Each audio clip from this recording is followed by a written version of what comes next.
So good morning.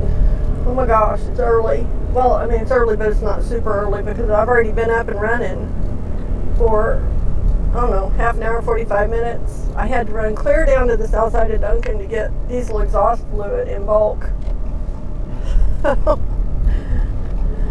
It was worth it. I only had to pay $13 for it. If I'd have gone to Walmart, it would have cost me twice that.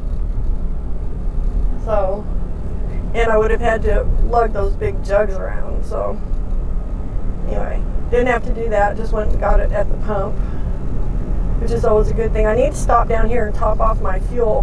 I'm running a little bit behind schedule of where I wanted to be this morning, only because I had to do that with the depth fluid. I forgot all about it. And I didn't compensate for it by getting up super extra early. I only got up at like 5:15 instead of getting up at 4:45. I should have gotten up half an hour earlier and gotten on down there to get it early, but that's fine because it's just now getting light. And what I'm doing today is I'm picking up a single trailer at Cimarron in Chickasha, and I'm hauling it down to Mount Pleasant, Texas. And this is just freaking awesome. I'll tell y'all about it as soon as I get done pumping my diesel here. So I do got to get this done quick. Got to. I have to. Got to. I can't talk. Okay. Let's make this quick. I only need a little.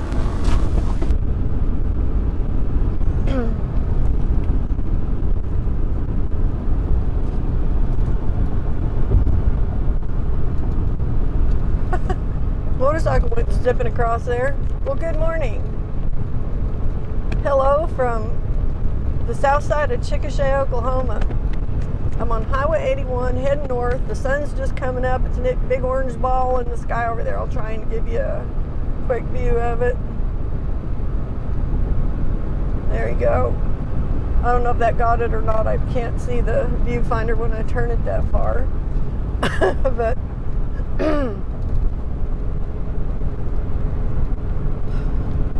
hopefully you got to enjoy that big, giant, burning golden orb in the sky. Like I am right now. It's blinding me. You see how orange the back of my hand is? It's a very orange sun today. So, a couple of things have happened since we last talked. And my last job was last week. I only had one job last week, and that was a load of doubles from Medill, Oklahoma down to LaGrange, Texas. And I actually did run film for that, but it just, I don't know, it just didn't come out real good, so I ditched it. I thought I'll start over this week. So this is where we're starting over at. It's Monday. It's September 18th. It's about 7:20 in the morning. And I've been up and going since about 6 o'clock. I had to run clear down to the south side of Duncan to get diesel exhaust fluid in this thing to buy the bulk stuff. So I did that, and then I stopped off and got some coffee. I mailed out my tickets that I hadn't mailed for a while. And I stopped and topped off my fuel in Marlow. So here I am. Full of fuel, diesel exhaust fluid. Truck's going good. I don't need another oil change till this weekend. Then I'll be due. So I'm set. I'm ready to go. And something amazing happened last week. I got back from LaGrange, I think, on Tuesday. And I got a call Wednesday, I think it was, saying, this is so-and-so with Star 32. Like, I didn't know who he was. And he says, I'm trying to figure out where everybody's at. And I'm like, oh, are you our new load person? He's like, yeah. I'm like, this is freaking awesome. His name is Rodney. Well, I guess I can tell you that. I don't even know his last name. So he says, this is Rodney, and I've got did you make it back from LaGrange? I'm like, yeah, I made it back from LaGrange. He says, well, where are you? I'm like, I'm in Marlow, Oklahoma. He goes, oh, near too far. He says, I've got a trailer down in Salado, Texas that needs picked up. But you're a little far. I'm like, yeah, I'm too far for that. It's 5 hours south of me. So he's like, okay, well, I'm just figuring everything out, trying to figure out where everybody's at. So I'm like, well, are you doing our loads now? He's like, yeah. I'm like, awesome. Because I can understand him on the phone for one thing, which was a whole new experience between the other people I've been dealing with that mutter into the phone and you can't understand them. And the guy was articulate. He was actually giving me information. I could understand him in the whole 9 yards. So I'm like, this is awesome.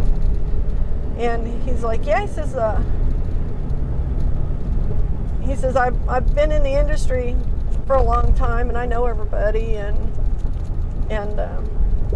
he just got done working at one of the places that I haul out of. And I'm like, okay. So I thought, I'm going to strike while the iron's hot here and just tell him what I want from the get-go and see how this goes. So I told him, I said, I'm more interested in single loads, just singles. I'm not really wanting to do stacks anymore because I'm getting too old to be crawling around on them. He's like, oh, that's understandable. And I said, I don't mind hauling doubles if you really need me to do it, but if you don't really need me to do it, I'd rather not. So he's like, oh, okay. He says, I think I saw you out at the factory last week picking up a set. I'm like, yeah, you probably did. So evidently he's an older guy, probably about my age because he's retired. And he's been in the industry, so he knows all this stuff. So he's like, okay. He's like, well, he says, I'll be looking for something for you then. I'm like, okay, that's great, So that was the end of the conversation, and then I didn't hear from him till Friday.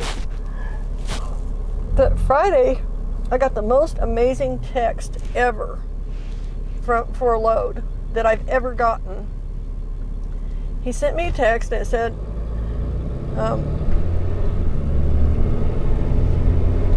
actually he called me. He said, how would you like a single going from Chickasha to Mount Pleasant, Texas on Monday? I said, that sounds great to me. He says, fine, I'll text you all the details. I'm like, okay, that's great. So this was on a Friday. So now I know I've got my load booked for Monday. I don't have to babysit the phone all weekend. I can go do my yard sales and not feel like I can't go very far from the house because I might get a call and have to run and get a load or whatever. So that was the first part of it that was great. Did he call me, let me know, and then I got the text, and it was just amazing because it had the actual name of the plant where I'm picking up this morning. It had the kind of trailer I'm picking up. It had the address and the name of the place it's going to and the name of the contact person at the place that's receiving it. And it had the freight rate. It had all of the information I needed. That's the first. I've never had a text that had all of the information in it, just start to finish in one spot. So now I've got it. I don't need to do anything else. So I text him back. He says, so I texted him and said, got it, thank you very much. And he texted me back saying, great, have a great weekend. I'm like, this is fantastic. I love this guy already. I just love that he's so on top of things, that he's articulate, that he knows the information I need, and he actually provided it without me having to ask up for anything. I didn't have to ask him for anything else. It was just like, if I was going to design a dispatcher to dispatch my loads, this guy would be it. He would be the model for my design.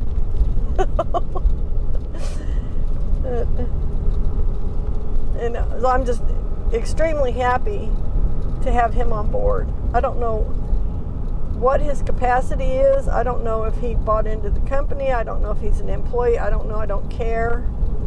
Not my business, but just the fact that he's articulate and he's smart. He knows the information that I need, and he's willing to give it to me without me having to beg and plead and cry for it. I mean, you know, what more could you ask for?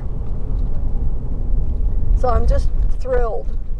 So instead of calling him a dispatcher, Rodney the dispatcher, I'm going to be calling him Rodney the loadmaster. Because he in his first text to me, he has already mastered the art of assigning loads. You know, I'm amazed. I'm happily amazed that I've got somebody to deal with now who I can understand him on the phone. His text is like professionally done, makes perfectly good sense, has all the information I could ask for. I think I died and went to trailer hauling heaven. So I'm gushing about it now. We'll see if he keeps this up. I'm sure he will. I don't think you start out on that high of a note and then fall apart later. I think the guy is a professional, and he knows how to communicate. And that has been the biggest negative about doing this job since I came back to this company a couple years ago. It's the communication level has been so abysmally poor, you know. So this is a huge improvement. This is wonderful. I'm pretty excited about it. So I'm interested to see how it's going to go now. This is going to make my life so much simpler. You know, I've got one person to deal with.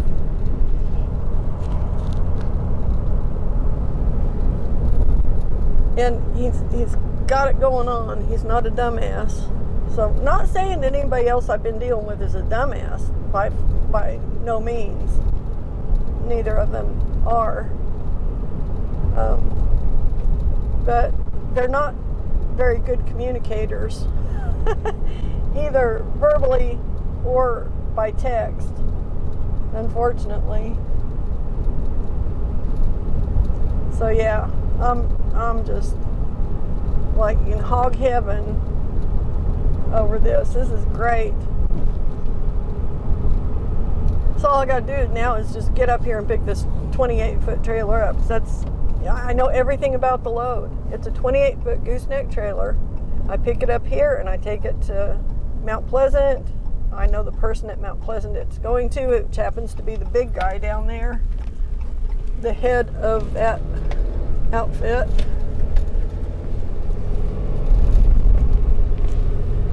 You know, so I want to make a good showing and get this thing get going. It's 7:30 actually, so I'm running a half an hour later than usual when I come up here.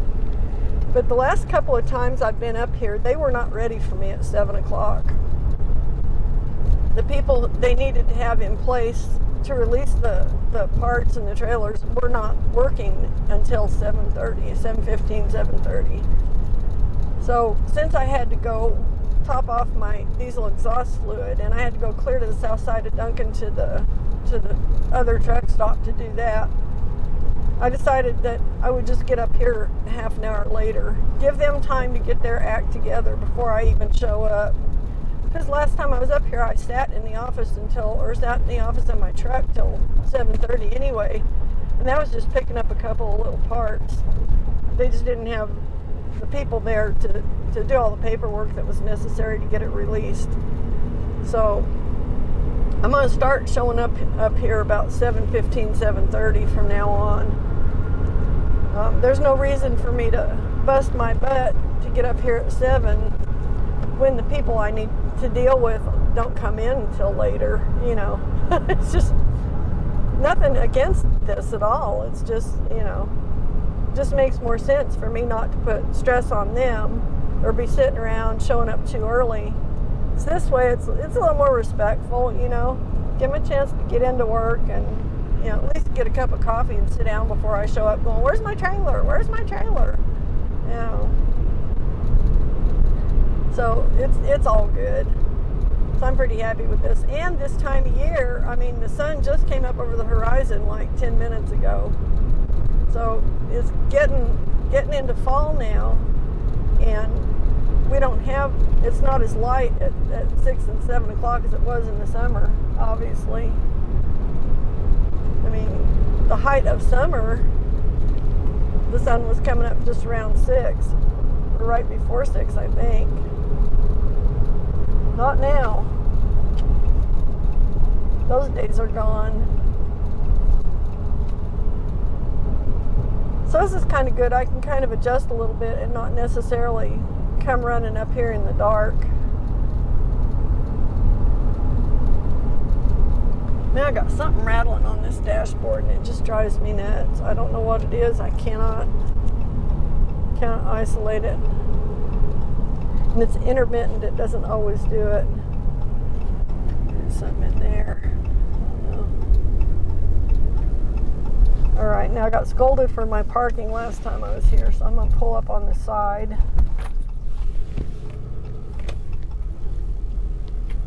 Pull up over here. Do not block drive. Okay, I won't. I guess that's what this spot's for. Maybe I never really noticed it until I got scolded. So I'm gonna go see about this, and I shall be back. What's my number? Is my number 15862? Shall return.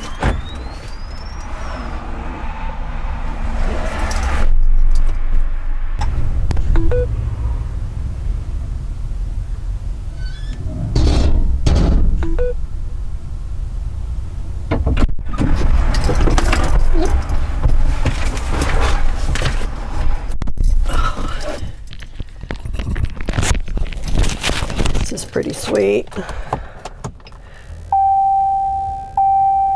Evidently, I'm still a tad early because their normal lady who does the loads isn't here yet. That's all right though. Ah, dang it.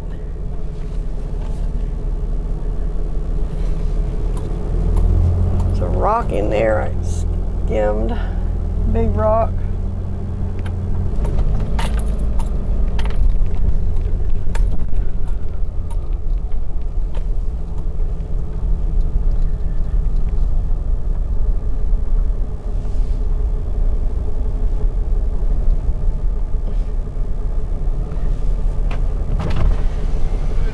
Good morning. Am I following him? Yes, you are. Alrighty. He's headed up there for you. Thank you.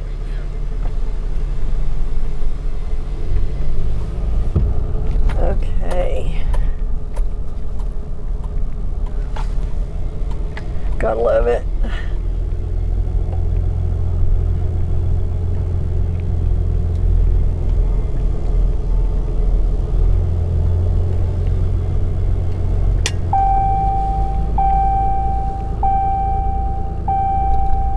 Guys have got it going on.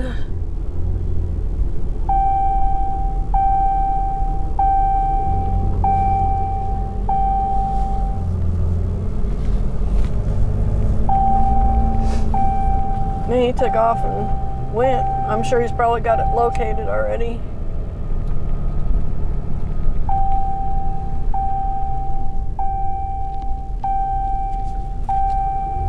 Aha, here he is.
You need me to sign on that? Yeah.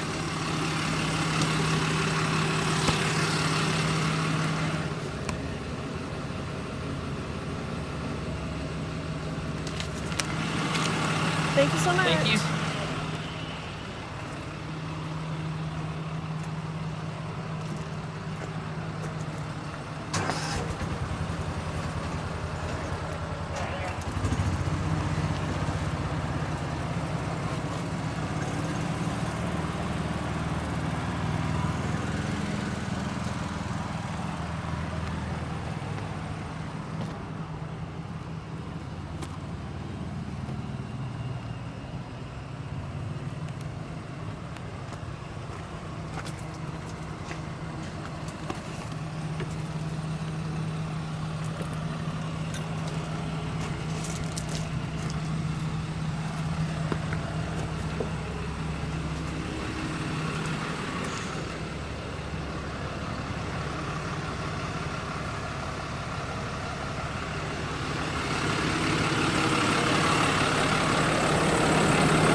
Right.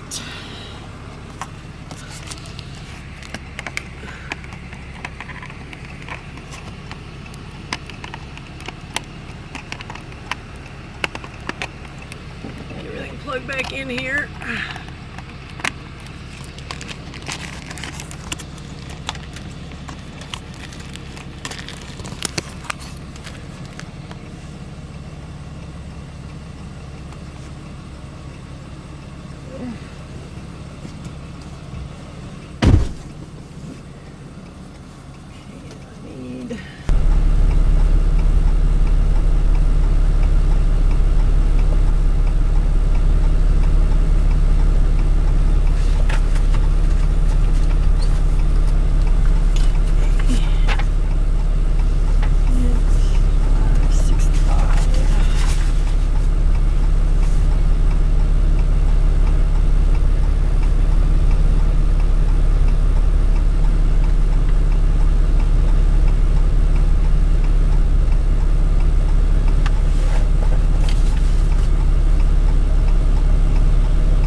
Paperwork.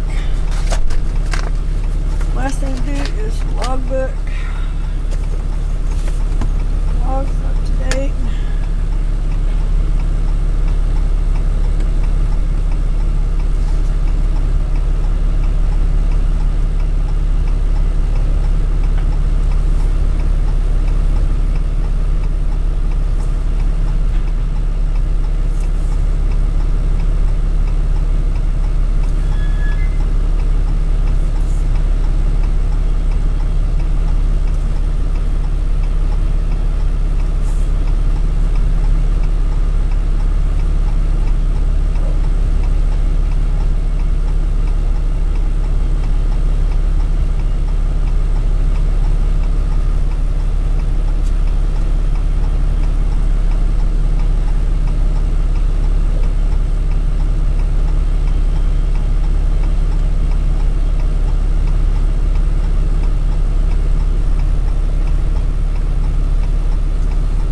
Right.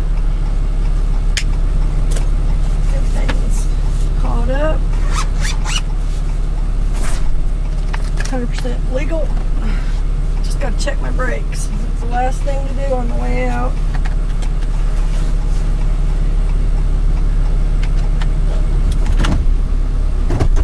Turn it all the way up. And get my mic back on. Okay, so when I check my brakes, I turn my brake controller all the way up, and then I just start pulling out, and then I squeeze it. And as you can see, it stopped. Do it again. Okay, so these brakes are working, so I can turn that receiver back down, or that controller back down. I'm gonna make as wide a turn as I can because it's a long trailer back there. And we're good to go. Yay. This is just what we want. And I have my course plotted in my mind. Actually, I have it plotted on my phone too. I'm gonna let him know that I've got this trailer. I have the Cimarron and I am heading south.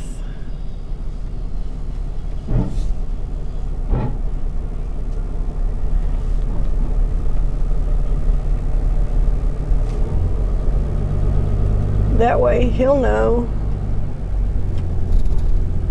that I did show up, so nobody will be worried about it.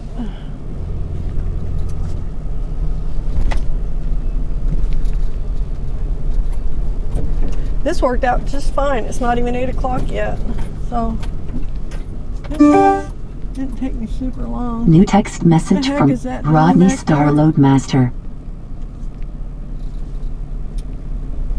What is going on with this tire back here? Something's going on back here. Pretty weird. Whatever it is.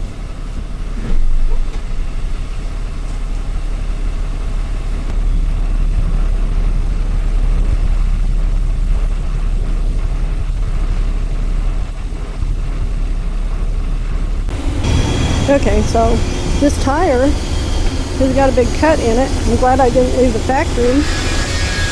Here it is. Big cut. And I went back and walked my path. There's nothing sticking out that could have cut it.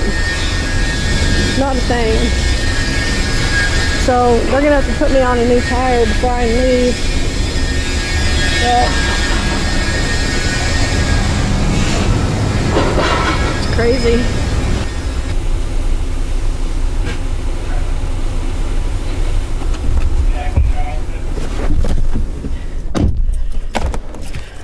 Wow, this is a new one on me. This tire's been hit by something.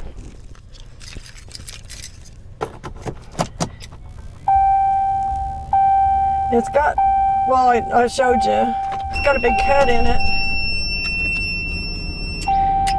So they're gonna replace it real quick. They've got another rim with a tire they can put on. So I'm just gonna nurse this around to the other side of the trim building. Just gonna nurse this baby because it's going flat. I don't want to tear anything up any worse than it already is. So I thought I must have hit something, but I walked my path and there was absolutely nothing out there for me to hit.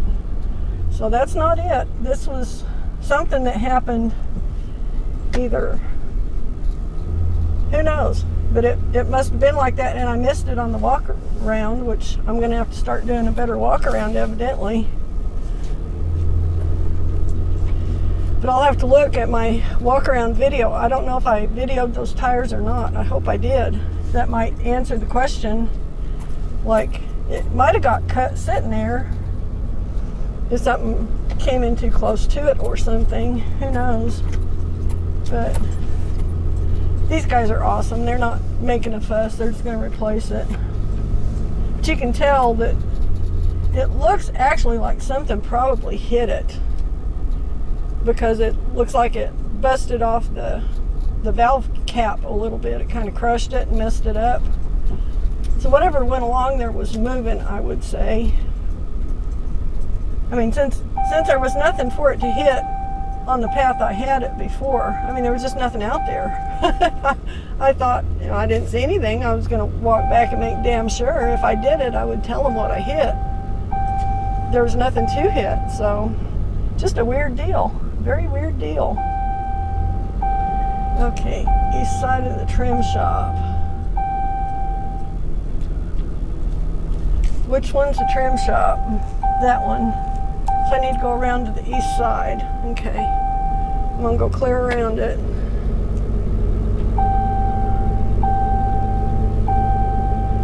I'm just nursing it along because I don't want that wheel to come off the rim.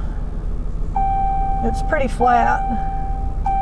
It's not plumb flat yet because there's an axle in front of it. East side of the trim shop. I think that's where I'm at now. Pretty sure this is the east side. Okay, so we'll go see what they do.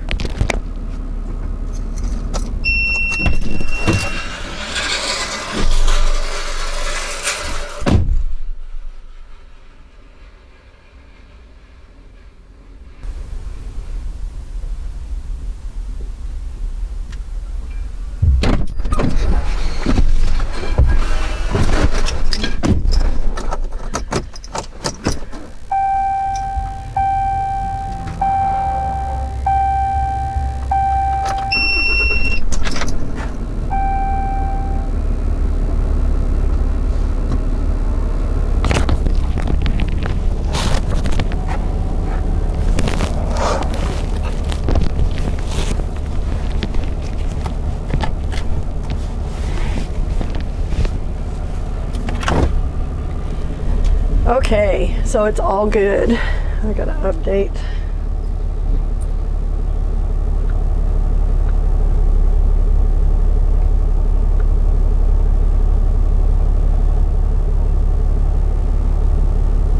It's all good. We're all set and I'm back on the road. Period.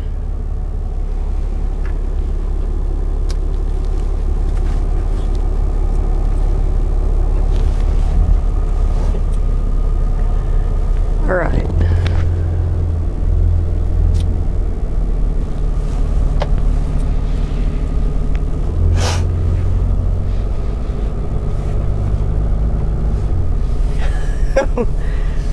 I'm amazed at this actual tire damage because nobody here had ever seen it before and I haven't either.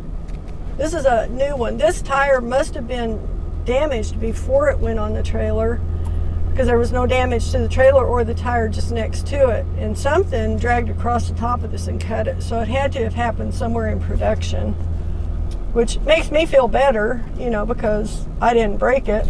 But it's still bad because, you know, it was messed up and I didn't catch it in my walk around. So I'm going to look at my walk around video when I do my video, and we'll see how oblivious I am.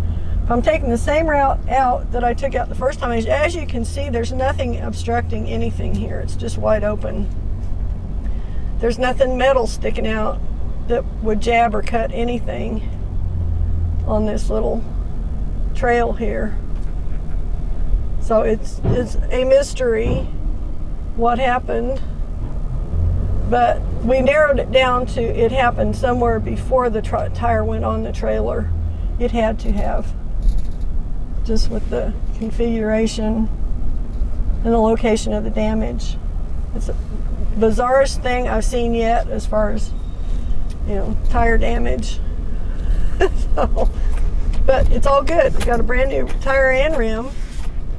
It's all put on, torqued correctly, and I'm good to go. So yay.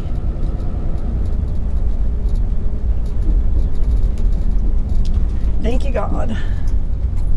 Thank God that I saw that when I did. If I had pulled out on the highway, I wouldn't have got down here very far before I had to stop and change the tire myself. And I didn't, you know. I'm glad I didn't have to do that. Super glad. Super ultra extra glad that I didn't have to do that. That would have been bad.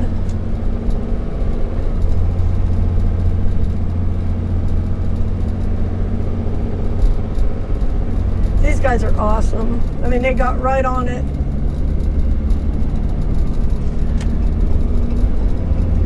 Got right on it.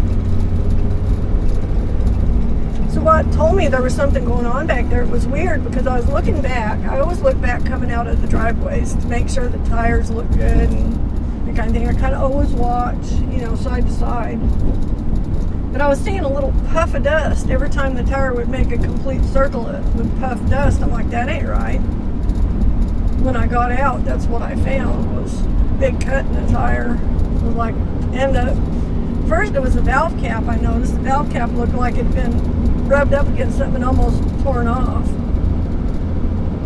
So I unscrewed it, screwed it back on, but I could hear hissing like wind was escaping, you know, air is escaping. So I knew at that point I had a problem.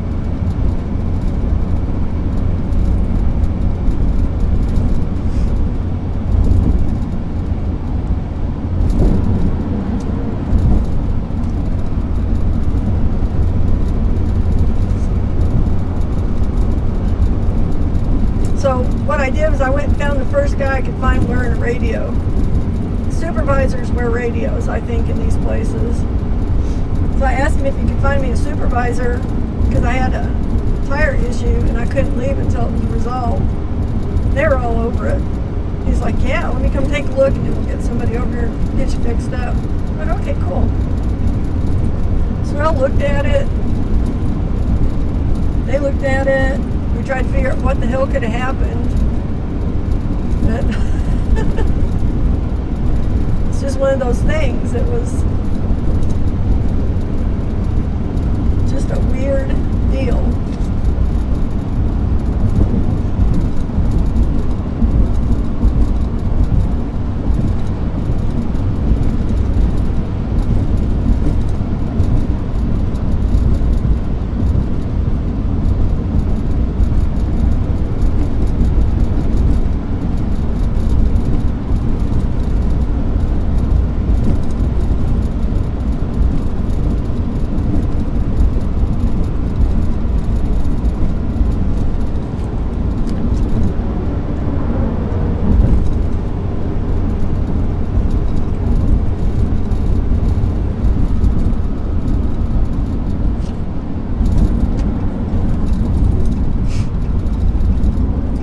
So I'm going to be taking a little different course today, different route, because we're going to be going kind of across Oklahoma over to Highway 75 and then down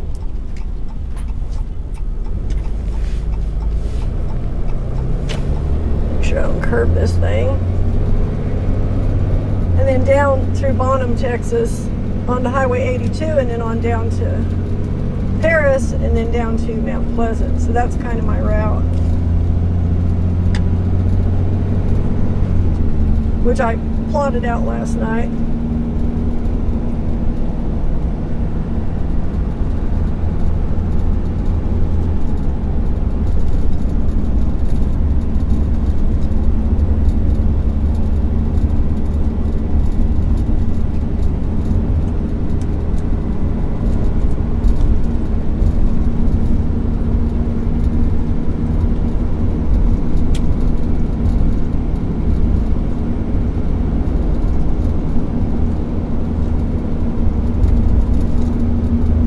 So anyway, here we go. I think I'm going to go ahead and quit for now because I'm driving right into the sun and I'm going to be for a while. So I'll come back when I get facing south again, where we can actually see what's going on without that blinding orb in the sky. At least it's not orange anymore. It mellowed out a little. Now it's just white hot light. I will catch back up with you shortly.